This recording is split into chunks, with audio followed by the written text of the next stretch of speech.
Hampir susah kalau mempercayakan orang-orang Pak Jokowi memeriksa Pak Jokowi sendiri. Nah, bagi saya mustahil. Perlu wajah-wajah baru yang lebih netral, segar. Kalau ingin Pak Prabowo dianggap betul-betul orang yang bisa memberi harapan agar Indonesia tidak gelap lagi.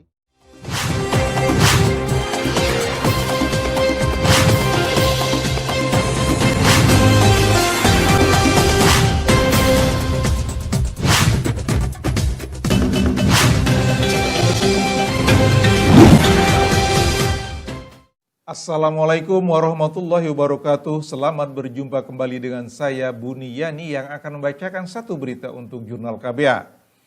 Jokowi masih menyisakan kerak kotor di pemerintah Presiden Prabowo Subianto. Jokowi dianggap menjadi benalu bagi pemerintah baru saat ini. Pakar hukum tata negara Ferry Amsari menilai kebijakan yang dibuat Jokowi selama 10 tahun memimpin membuat pemerintahan Prabowo kalang kabut. Ada berbagai peran Presiden Jokowi di dalam pemerintahan yang membuat pemerintah harus menanggung derita akibat berbagai kebijakan Presiden Jokowi. Pengakuan eksplisit bahwa memang Jokowi terlibat danantara, investasi. Loh berarti bukan penghematan ini. Ini ngambil jatah orang lain dipakai untuk investasi negara. Misinya adalah cari uang untuk investasi super holding BUMN. Seolah-olah melakukan efisiensi, tetapi modusnya untuk kemudian penggunaan dana. Investasi, korupsi keluarga Jokowi, bagaimana memanipulasi kebijakan, ya, itu perlu ditelusuri. Prabowo harus bisa melepaskan diri dari cengkraman Jokowi. Demikian kata Ferry dalam podcast di YouTube Abraham Samad Speak Up, dikutip oleh KBA News.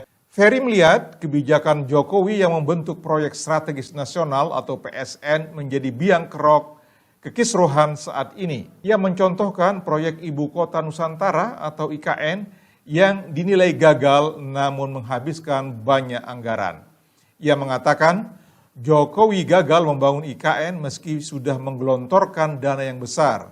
Berapa banyak biaya ibu kota negara baru ya? IKN ya? Di Nusantara ya.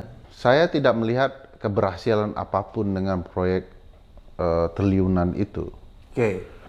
Kemarin kita bisa lihat betapa bandara kena banjir gitu ya.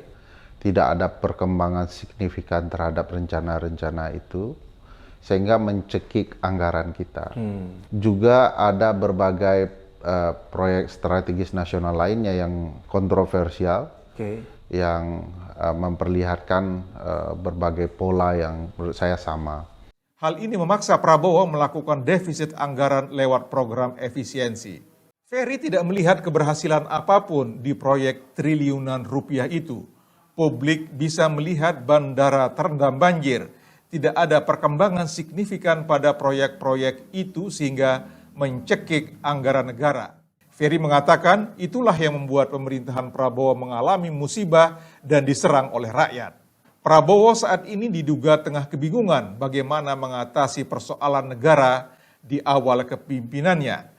Terlebih, tekanan balas budi kepada Jokowi juga menjadi momok bagi Prabowo. Karena itulah, Ferry tak heran Prabowo membentuk kabinet gemuk yang berisi orang-orang Jokowi.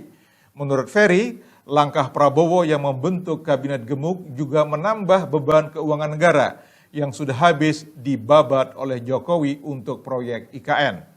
Sehingga wajar jika saat ini banyak masyarakat yang merasa kecewa terhadap Prabowo yang tidak bisa melepaskan diri dari cengkraman Jokowi. Berat ya Bang, kita selalu punya harapan ya, semua orang membangun harapan. Tapi kalaulah kejahatan yang terang benerang seperti ini tidak dikemukakan, ya pasti kegelapan akan datang. Nah Pak Presiden Jokowi dan keluarganya terang menerang Bang, melibatkan keluarganya dalam berbagai modus kecurangan politik. Keluarganya mudah menang, undang-undang diubah, itu sudah indikasi penting kecurangan. Lalu kenapa tidak ditelaah, tidak diteliti, dan tidak disidik? Harusnya Presiden berani ya untuk betul-betul bersama rakyat, barisan rakyat mengubah situasi ini. Kalau Presiden saat ini betul-betul orang yang punya keinginan Indonesia betul-betul harus lebih baik ke depan.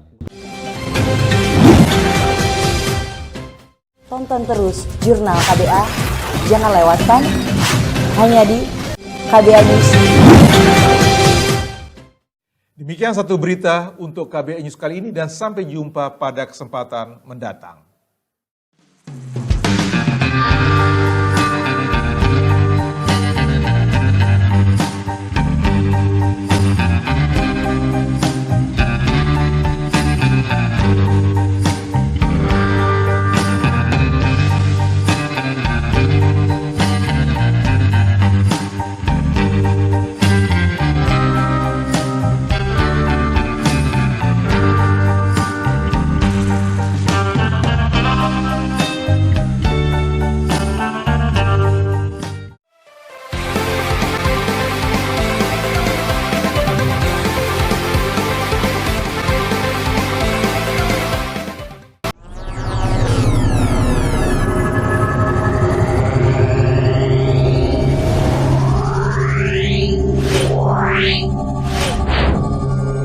Meow.